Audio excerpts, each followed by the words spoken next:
बोला चुरत रहिए।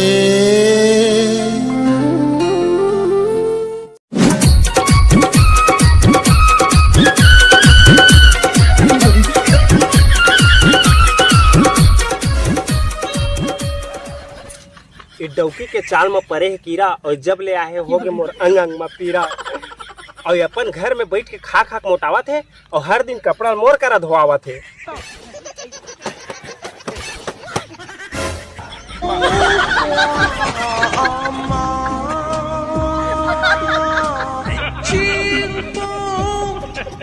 मुंह लड़ा के कपड़ा खाता था। काय करबे मां, काम के वजह से ओढ़ के काचन लागे तो 4 बजे संध्या का निकास से बड़ी था अब बड़ बुतारी थे ना वो तिकर से भी